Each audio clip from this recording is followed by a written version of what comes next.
नमस्कार प्रेक्षकांनो, आपल्या सर्वांची फेवरेट मालिका तू ही रे माझा मितवाचा आजचा म्हणजे गुरुवार 4 जूनच्या एपिसोडचा रिव्ह्यू तुम्ही ऐकत आहात प्रेक्षकांनो.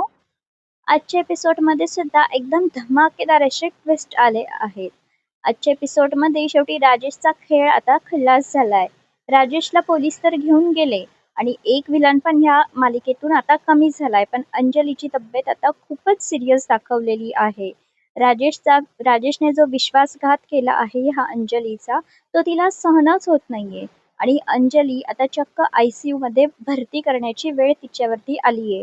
पण ईश्वरीच्या डोक्यात दुसरंच मिशन सुरू आहे. मिशन नेक्स्ट आहे. म्हणजे आता ईश्वरी अर्णवला म्हणाली की अर्णव सर, राजेशचा विषय तर संपला, पण ज्या बाईने माझ्या आईला आणि तुमच्या बाबांना या सगळ्या प्रकरणात बदनाम केलं, फसवलं, बाईमुळे तुमच्या आईने आत्महत्या केली, त्या बाईला आपण आता शोधून काढायलाच पाहिजे. मग ही बाई म्हणजे वल्लरी आहे हे आपल्याला माहितीये आणि आज पहिल्यांदाच वल्लरीच्या चेहऱ्यावरती खूप भीती दिसली. तिच्या डोळ्यात चक्क आज पाणी दिसलं. राजेशची ही अवस्था, मग माझं काय होईल असाच विचार करून वल्लरी आता खूप घाबरलीये. मग हे सगळं झालं तरी कसं हे जाणून घेण्यासाठी हा व्हिडिओ शेवटपर्यंत बघा. आणि हो प्रेक्षकांनो, अजूनपर्यंत जर तुम्ही चॅनलला सबस्क्राईब केलं नसेल ना, तर प्लीज एक सबस्क्राईब करा. चला तर मग वेळ वाया न घालवता सुरू करूया रिव्ह्यू विथ प्रियू.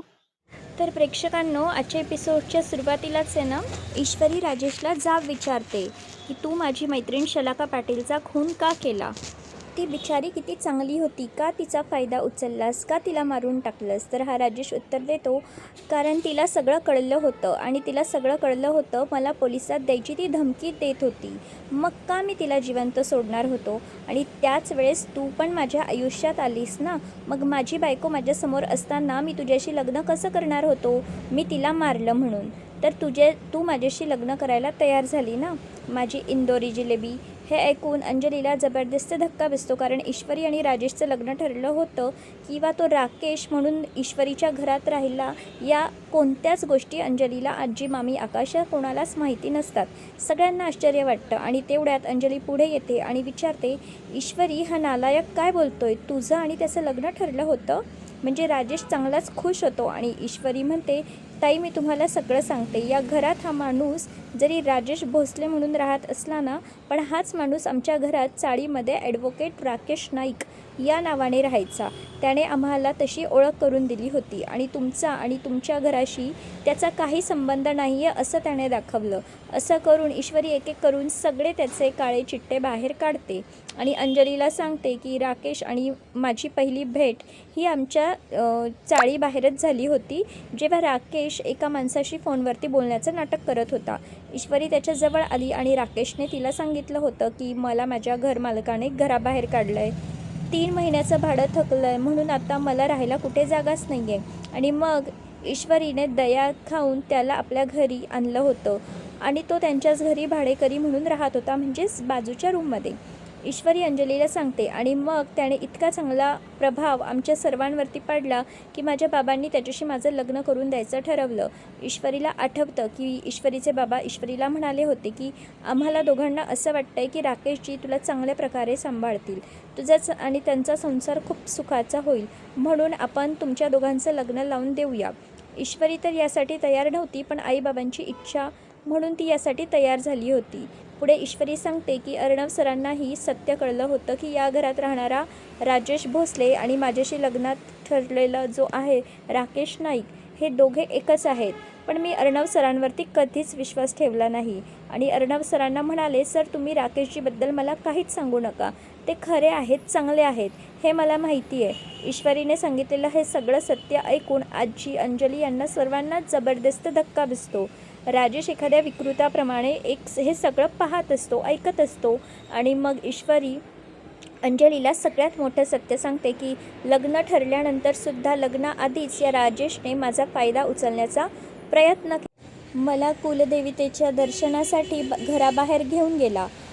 मला खूप अस्वस्थ वाटतंय, त्रास होतोय असं नाटक करून तो मला एका लॉजवरती घेऊन गेला आणि तिथे माझा फायदा उचलण्याचा त्याचा घाणेरडा प्लॅन होता. ईश्वरीला आठवतं की राजेशने ईश्वरीला एका लॉजवरती नेलं होतं आणि मग तिथे रूमची मागणी केली आणि मग हे दोघे रूमवर गेले. ईश्वरी हे सगळं सांगताना खूप दुःखी होते, रडू लागते. सगळेजणांना एकदम असा जबरदस्त धक्का बसलेला असतो, घरातल्या सगळ्यांना. आकाशलासुद्धा हे माहिती नसतं ना, त्यालासुद्धा खूप वाईट वाटतं. ईश्वरी सांगते, या राजेशने तर मला गुंगीचं औषधसुद्धा दिलं होतं आणि माझा वाईट फायदा तो उचलणार होता. परंतु त्याच वेळेस अर्णव सर तिथे आले आणि अर्णव सरांनी मला वाचवलं. ईश्वरी म्हणते, जेव्हा पोलीस तिथे आले ना, तेव्हा हा राजेश तिथून पळून गेला. पण अर्णव सरांनी माझी साथ दिली आणि ते एक बदनाम लॉज होतं. ईश्वरीला आठवतं की अर्णवने ईश्वरीला सांगितलं की ईश्वरी हे एक बदनाम हॉटेल आहे. त्या राजेशने तुला या बदनाम हॉटेलमध्ये आणलं आहे. पोलिसांची रेड पडली आहे आणि आता जर आपण बाहेर गेलो ना तर आपली खूप बदनामी होईल. पण तेव्हासुद्धा ईश्वरीचा विश्वास बसत नव्हता. ईश्वरी म्हणाली, अर्णव सर तुम्ही राकेशजीबद्दल काहीही बोलू नका. पण तेवढ्यात आता ईश्वरीला चक्कर येते, आपण बघितलं होतं. आणि अर्णव विचारतो, मिस इंदोर काय झालं आहे, त्या राकेशने तुला काही प्यायला दिलं का? आणि ईश्वरीला आठवतं की राकेशने तिला कॉफी प्यायला दिली होती. तेव्हा कुठे ईश्वरीला समजतं की हो, अर्णव खरं बोलतोय. आणि मग अर्णवच्या खिशात त्यावेळेस एक मंगळसूत्र होतं. अर्णव म्हणाला, ईश्वरी जर तुझी बदनामी होऊ द्यायची नसेल तर मला हे करावंच लागेल. आणि मग अर्णव चक्क ईश्वरीच्या गळ्यात ते मंगळसूत्र घालतो. पोलीस त्यांना बाहेर बोलवतात. तर अर्णव या सगळ्यांना ठणकावून सांगतो की मी अर्णव राजेश शिर्के आणि ही माझी बायको ईश्वरी अर्णव राजेश शिर्के. आम्ही दोघे नवरा बायको आहेत आणि आम्हाला माहिती नव्हतं की हॉटेलमध्ये असं चुकीचं काहीतरी घडतं आहे. आणि त्यानंतर घरी आल्यावर घरातील सगळ्यांनी ईश्वरी आणि अर्णवचं लग्न लावून दिलं होतं. हे सगळं ईश्वरी सर्वांना सांगते. सगळ्यांतील सगळ्यात सगळ्यांना असं जबरदस्त धक्का बसलेला असतो. ईश्वरी रडत असते आणि म्हणते, या नालायक राजेशचं सत्य मला तेव्हा कळलं जेव्हा नवरात्रीच्या वेळेस हा घरी परत आला. आणि मला त्या दिवशी कळलं होतं की माझ्या घरात जो राकेश नाईक म्हणून राहायचा आणि माझ्याशी लग्न करायला निघाला होता, तो या घरात राजेश भोसले म्हणून राहतो. आणि त्याने अंजलीताई तुमच्याशी लग्न केलं आहे. हे सगळं ऐकून अंजलीच्या पायाखालची जमीनच सरकते. तिचा विश्वासच बसत नाही की हा एवढा नालायक माणूस आहे. इतक्या खालच्या पातळीला तो गेला आहे. ईश्वरी रडत रडत सांगते, ताई फक्त एवढंच नाही तर या माणसाने माझ्या बाबांचा अपघातसुद्धा केला. माझ्या बाबांची जी अवस्था आहे, म्हणजे बाबांना गाडीने उडवणारा हाच तो माणूस आहे. राजेशला आठवतं, तो म्हणाला होता की गाडी अर्णवची, हा ब्लेझर अर्णवचा, पण गाडीत मात्र राकेश. आणि सगळ्यांना असं वाटणार ईश्वरीच्या बापाला अर्णवनेच उडवलं आहे. आणि हा राजेश ईश्वरीच्या वडिलांना गाडीने धडक देतो. हे सगळं ऐकून राजेश जसा काय मी खूप मोठा पराक्रम केला आहे असा खूप खुश होतो. त्याच्या चेहऱ्यावरचे एक्सप्रेशन्स वेगळेच असतात. हे सगळं पाहून अंजली, आजी, आकाश सगळ्यांना जबरदस्त धक्का बसतो. ईश्वरी तर खूप रडू लागते आणि म्हणते, ताई आज माझ्या बाबांची जी अवस्था आहे ना ती फक्त या नालायक माणसामुळे आहे, या नीच माणसामुळे आहे. आणि तेवढ्यात काही मुली आता तिथे येतात आणि या मुली म्हणतात, तुम्ही या माणसाला पोलिसांच्या हवाली करू नका, या माणसाला आमच्या हवाली करा, मग पहा आम्ही याची काय अवस्था करतो. आम्ही याला जिवंत सोडणार नाही आहे, आम्ही याला मारून टाकणार आहे. असं म्हणून या मुली राजेशच्या अंगावरती धावून जातात. आणि मग अर्णव म्हणतो, मारा, तुम्ही मारा याला, चांगलंच मारा. आणि या मुली चक्क राजेशची आता सनसनीत थोबाडीत मारतात. त्याला खूप खूप मारतात, लाथाबुक्क्यांनी जोरजोरात मारत असतात. म्हणजे खूपच जास्त वेळ ते मारताना दाखवलेलं आहे. सगळेजण या राजेशकडे असे रागारागाने पाहत असतात. आता तारा तर आय विटनेस, डॉक्टर शिर्के, मामी, आकाश, मामा या सगळ्यांना विश्वास बसत नाही की एक माणूस इतकी पापं कशी काय करू शकतो. आणि या मुली राजेशला दे दनादन असे खूप धूत असतात. आणि राजेश म्हणतो, चिंटुकल्या थांबव रे, अरे चिंटुकल्या थांबव यांना. पण अर्णव काय या मुलींना थांबवत नाही आणि या मुली राजेशची चांगलीच धुलाई करत असतात. आणि त्याच वेळेस आता पोलीस तिथे येतात आणि विचारतात की काय चाललं आहे इथे. तर अर्णव म्हणतो, आम्ही ना या नालायक गुन्हेगाराला शिक्षा देतोय. तर पोलीस म्हणतात, नाही, कितीही मोठा गुन्हेगार असला ना तरी सामान्य माणसाला कायदा हातात घेण्याची परमिशन नाही आहे. याला कोर्ट शिक्षा देईल. आम्ही त्याला आमच्याबरोबर घेऊन जातो आणि मग त्याच्या सगळ्या पापांचा कालचिठ्ठा हा कोर्टासमोर मांडतो. कोर्टच त्याला शिक्षा देईल, पण तुम्ही कायदा हातात घेऊ नका. तेवढ्यात अंजलीला आठवतं की आज सकाळीच ईश्वरी आणि अर्णव तिच्या रूममध्ये आले होते. ईश्वरी अर्णव तिच्या रूममध्ये येतात आणि म्हणतात, ताई मला तुमच्याशी महत्त्वाचं बोलायचं आहे. तर अंजली म्हणते, मला माहिती आहे आज माझा बड्डे आहे ना, तर मला विचारणार आहात की तुला काय गिफ्ट हवं आहे, तुला जे हवं आहे ते आम्ही देतो. अरे पण मला काही नको आहे, तुम्ही माझ्यासाठी एवढं केलं आहे, सकाळपासून काल रात्रीपासून किती सरप्राईजेस दिले, आता मला कोणतंही गिफ्ट नको आहे. तर ईश्वरी आणि अर्णव म्हणतात, ताई आम्हाला गिफ्टबद्दल नाही बोलायचं आहे, एका वेगळ्याच विषयावरती बोलायचं आहे, तू आमचं शांतपणे ऐकून तर घे. मग अंजली म्हणते, काय झालं, काही सिरियस आहे का, सांगा मला. तर अर्णव म्हणतो, ताई आम्हाला जिजूंबद्दल तुझ्याशी काहीतरी बोलायचं आहे. आज जिजू कायमचं हे घर सोडून निघून जाणार आहेत. अंजलीला काही कळतच नाही. अंजली विचारते, हे काय बोलताय तुम्ही, राजेश कायमचं घर सोडून निघून जाणार आहे, ते का असं घर सोडून जातील. अर्णव म्हणतो, ताई तू आधी आम्हाला प्रॉमिस कर, आता आम्ही तुला जे सांगणार आहोत ते तू कोणालाही सांगणार नाही, जिजूंनासुद्धा सांगणार नाही, आम्हाला फक्त तुझी साथ हवी आहे.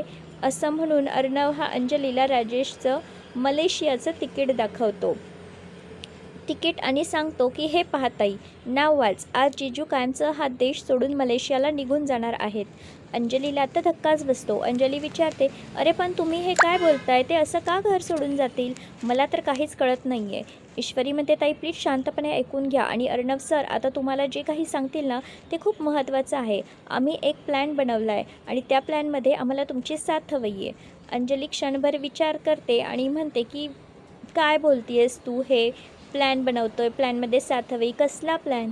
आणि मग ईश्वरी अर्णवला इशारा करते आणि अर्णव हा अंजलीला सांगतो की ताई, राजेश जिजूंनी तुझ्या नावावरती आणि आपल्या कंपनीच्या नावावरती 50 कोटी रुपयांचं लोन काढलं आहे आणि आज ते 50 कोटी रुपये घेऊन ते कायमचे मलेशियाला पळून जाणार आहेत. आता हे ऐकून अंजलीच्या पायाखालची जमीनच सरकते, तिचा विश्वासच बसत नाही. आणि मग अर्णव हा अंजलीला ते लेटर वगैरे दाखवतो, स्टेटमेंट वगैरे दाखवतो, ज्या लेटरमध्ये स्पष्ट लिहिलेलं असतं की राजेशने अंजली आणि सात्विक फॅशनच्या नावावरती चक्क 50 कोटी रुपयांचं लोन काढलं आहे आणि हे पैसे आता त्याच्या बँक अकाउंटमध्ये सुद्धा येणार आहे. अंजलीला जबरदस्त धक्का बसलेला असतो, पण तिचा अजूनही विश्वास बसत नाही. तेव्हा अर्णव अंजलीला विचारतो, ताई आता तरी तुझा थोडा विश्वास आमच्यावरती बसला आहे ना. तर ईश्वरी म्हणते, ताई आज रात्री तुमच्या बड्डे पार्टीत त्या राजेशचं सगळं सत्य तुमच्यासमोर येईल, तोपर्यंत फक्त आमची मदत करा, आम्हाला साथ द्या. अंजली खूप चिडते आणि म्हणते, तुम्ही दोघांनी याआधीसुद्धा राजेशवरती खूप विचित्र आरोप केले आहेत आणि जर हे आरोप सिद्ध झाले नाही तर, ईश्वरी म्हणते, जर हे आरोप सिद्ध झाले नाही ना तर तुम्ही जे म्हणाल ते आम्ही करायला तयार आहोत. तर अंजली चिडून म्हणते, ठीक आहे, मग मी तुमची साथ द्यायला तयार आहे, पण जर राजेशचे वरचे जे आरोप सिद्ध झाले नाही ना तर ते जर निर्दोष ठरले ना तर तुम्ही दोघांनी आजच्या आज हे घर सोडून निघून जायचं. ईश्वरी आणि अर्णवला मोठा धक्काच बसतो, तरीसुद्धा हे दोघे यासाठी तयार होतात. ईश्वरी म्हणते, ठीक आहे ताई, जर आज आम्ही आमच्यावरती आरोप सिद्ध करू शकलो नाही, त्या राजेशचा खरा चेहरा तुमच्यासमोर नाही आणू शकलो ना तर आम्ही हे घर कायमचं सोडून निघून जाऊ. अंजली म्हणते, ठीक आहे, मग आज एकतर या घरात राजेश राहतील किंवा मग तुम्ही दोघे राहाल, प्लॅन काय ते सांगा मला. आता अर्णव आणि ईश्वरी आपला सगळा प्लॅन अंजलीला सांगतात आणि अंजली या प्लॅनसाठी तयार होते. अर्णव तिचा हात हातात घेतो, तिच्याकडे प्रॉमिस मागतो. अंजली हे प्रॉमिस देते. अंजलीला हे सगळं आठवतं. अंजली खूप चिडते आणि 2 मिनटं थांब असं म्हणून आपल्या रूममध्ये निघून जाते. राजेश चांगलाच घाबरतो, आता ही कुठे गेली, काय आणायला गेली आहे. आणि तेवढ्यात अंजली कन्नूला घेऊन तिथे येते, राजेशच्या समोर येते. तिथे राजेश समोर येते आणि राजेशला विचारते की अरे नालायक माणसा, तुझ्यामुळे आजपर्यंत मी माझ्या घरच्यांना किती त्रास दिला आहे. माझं तुझ्यावरती प्रेम होतं म्हणून मी सगळे नजरेआड केलं, तुझ्या कोणत्याच गुन्ह्यांकडे लक्ष दिलं नाही. माझी वहिनी, माझा भाऊ मला 1000 वेळेस समजावून सांगत होते की तू खरा कसा आहेस, तू मला फसवतोय, पण मी कधीच त्यांच्यावरती विश्वास ठेवला नाही.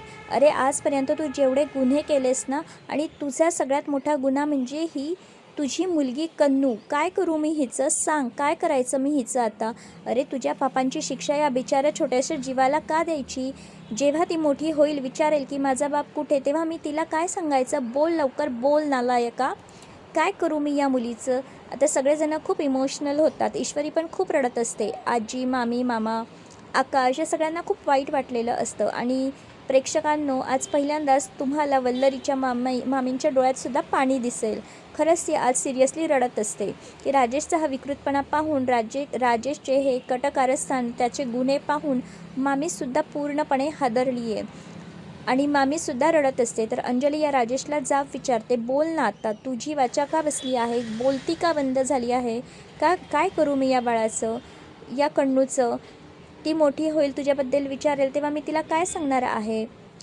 तर तो खूप असा घाणेरड्यासारखा हसतो राक्षसासारखा आणि म्हणतो की दे तिला गटारात फेकून, कशाला ठेवलंयस या घरामध्ये, नको सांभाळू तिला. आता हे ऐकून अंजली, ईश्वरी, अर्णव, नम्रता, आजी, मामी या सगळ्यांना जबरदस्त असा धक्का बसतो. कोणाचा विश्वासच बसत नाही की एखादा माणूस एखाद्या लहान बाळाबद्दल, निरागस निष्पाप बाळाबद्दल, जीवाबद्दल इतकं घाणेरडं कसं बोलू शकतो. आकाश या राजेशची आता अशी गचंडी पकडतो, त्याच्यावरती हात असा उचलतो. अंजली तर चक्क या राजेशचा आता गळाच पकडते. एकदम भारी ॲक्टिंग केली आहे अंजलीने ह्या सीनमध्ये आणि म्हणते मारून टाकेल बरं का, मी तुला मारून टाकेल. खूप चिडलेली असते ती. सिरियसली आपल्या बाळाला जर कोणी असं बोललं तर एखादी आई जशी चिडेल, जशी ॲक्टिंग करेल ना, सेम तशीच ॲक्टिंग अंजलीने एकदम एकच नंबर ॲक्टिंग केलेली आहे.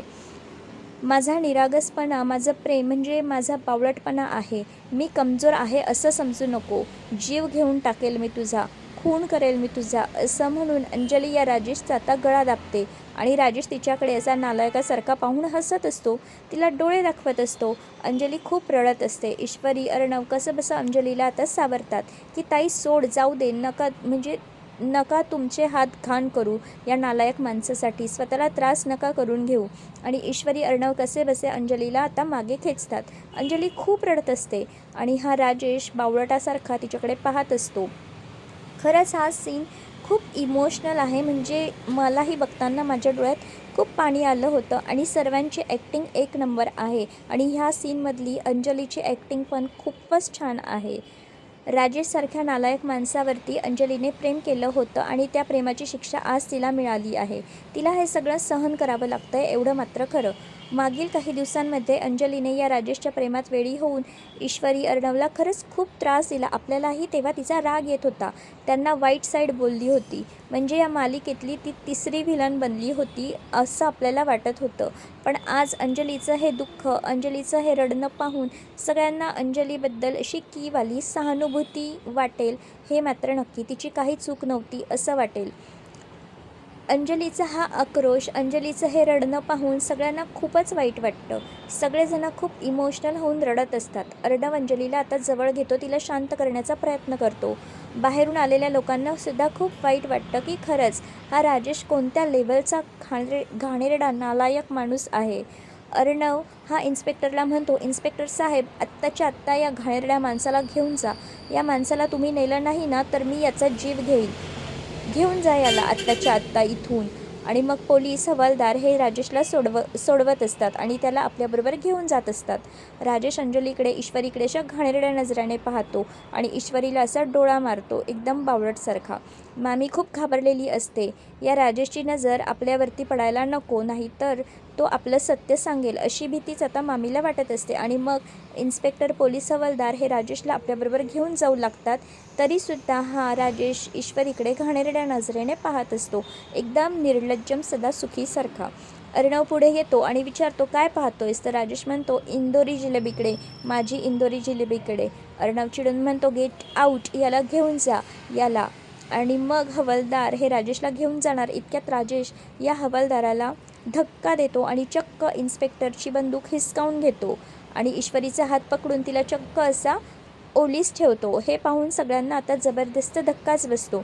इन्स्पेक्टर म्हणतो की सोड सोड त्या मुलीला. अर्णव खूप घाबरतो. अर्णव इथे खूप घाबरलेला दाखवलेला आहे. सगळ्यांनाच खूप घाबरलेलं दाखवलेलं आहे. या राजेशने पुन्हा सगळा गेम फिरवला असतो. आकाश पुढे जाऊ लागतो तर अर्णव म्हणतो, नाही नाही, थांब आकाश, मिस इंदोरचा जीव वाचवणं महत्त्वाचं आहे. अर्णव म्हणतो, सोड सोड तिला. तर राजेश म्हणतो, चिंटुकल्या, तुला काय वाटलं तू तिला सोडवणार आणि मला जेलात पाठवणार? अरे मी राजेश आहे राजेश, मला जेलमध्ये पाठवणं एवढं सोपं नाही आहे. मी जेलमध्ये जाण्याआधी ना तुझी ही मिस इंदोर जी आहे ना, हिला ढगात पाठवेल, ढगात. घरातले सगळेजण खूप घाबरलेले असतात. ईश्वरीसुद्धा स्वतःला सोडवण्याचा प्रयत्न करत असते, पण राजेशने तिच्या असं मानेच्या इथे पकडलेलं असतं एकदम जोरात आणि तो सगळ्यांना या बंदुकीने धाक दाखवत असतो. पण तेवढ्यात ईश्वरी राजेशला आता जोरात धक्का देते. राजेश हा बाजूला जाऊन पडतो आणि या संधीचा फायदा घेऊन अर्णव पुढे येतो. अर्णव राजेशच्या हातातून बंदूक हिसकावून घेतो आणि मग राजेशची खूप ते दणादन धुलाई करतो, लाथाबुक्क्याने मारहाण करतो आणि त्याला जोरात ढकलून देतो. राजेश जमिनीवरती जाऊन पडतो आणि अर्णवच्या हातात चक्क बंदूक असते आणि अर्णव या राजेशच्या डोक्याला आता बंदूक लावतो. राजेश चांगलाच घाबरतो, असं ॲक्टिंग करतो, म्हणजे रिअलमध्ये तो घाबरलेला नाही आहे. ईश्वरी, आकाश, मामा मामी सगळेच खूप घाबरतात. ईश्वरी, आकाश हे अर्णवला शांत करण्याचा प्रयत्न करत असतात की शांत हो दादा, शांत हो अर्णव सर, असे सगळेजण बोलत असतात.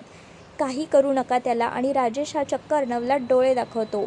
मार ना, मार मला, काय तुझ्यामध्ये दम तरी आहे का, मार गोळी, हिम्मत असेल तर मार. आणि अर्णवच्या तळपायाची आग मस्तकात गेलेली असते. अर्णव हा खूप म्हणजे खूप चिडलेला आहे. अर्णव हा त्याला गोळी मारणारच असतो. त्याच्या डोक्याला चक्क बंदूक लावतो आणि हा राजेश नालायकासारखा त्याला असा उकसवत असतो. तुझ्या हिम्मत असेल ना तर मार गोळी. तेवढ्यात इन्स्पेक्टर पुढे येतात आणि म्हणतात, अर्णव साहेब सोडा, सोडा, शांत व्हा, काहीही करू नका, कायदा हातात घेऊ नका. अर्णव हा कसाबसा शांत होतो. इन्स्पेक्टर त्याच्या हातातून बंदूक हिसकावून घेतो आणि म्हणतो, नालायका, आता शांत बसायचं रे, जास्त धिंगाणा नाही करायचा, नाहीतर तुला इथेच ठोकून टाकेल. आणि मग हवालदार या राजेशला पकडतात. घरातले सगळे राजेशकडे रागारागाने पाहत असतात आणि राजेश हा एखाद्या विकृत्यासारखा ईश्वरीकडे रागारागाने पाहत असतो. तिला असं म्हणजे असं वाईट नजरेने पाहत असतो. ईश्वरी काही घाबरत नाही आणि राजेश हा जाता जाता पुन्हा एकदा ईश्वरीला आता परत डोळा मारतो आणि इन्स्पेक्टर पोलीस त्याला आपल्याबरोबर घेऊन जातात. घरातील सगळ्यांना आता जबरदस्त धक्का बसलेला असतो. शेवटी राजेश नावाचं संकट त्यांच्या आयुष्यातून आता कायमचं दूर निघून गेलेलं असतं. पण राजेश अंजलीचं आयुष्य उद्ध्वस्त केलं आहे. घरातील लोकांना किती त्रास दिला हे विसरणं कोणालाही शक्य नसतं. अर्णव ईश्वरीला जवळ घेतो, अंजलीला जवळ घेतो. या दोघेही खूप रडत असतात आणि मग पोलीस या राजेशला घेऊन निघून जातात. थोड्या वेळानंतर अर्णव, ईश्वरी तिथे आलेल्या सगळ्यांचे आभार मानतात, थँक्यू म्हणतात. आणि ॲक्सिडेंट केसमधले आयविटनेस, त्या मुली, मामा, तारा या सगळ्यांचे आभार मानतो आणि म्हणतो, खरंच आज तुमच्या सगळ्यांमुळे त्या राजेशचं सत्य आम्हाला समोर आणता आलं, त्या राजेशला पोलिसांच्या हवाले करता आलं.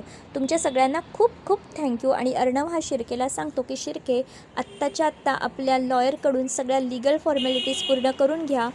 तो राजेश मेला पाहिजे, त्याला फाशीची शिक्षा झाली पाहिजे आणि या डॉक्टरलासुद्धा पोलिसांच्या हवाले करा, हा सुद्धा तेवढाच गुन्हेगार आहे, असं म्हणून अर्णव हा सगळ्यांना थँक्यू म्हणतो. आणि मग शिर्के या डॉक्टरला घेऊन आणि बाकीच्या सगळ्यांना घेऊन तिथून निघून जातो.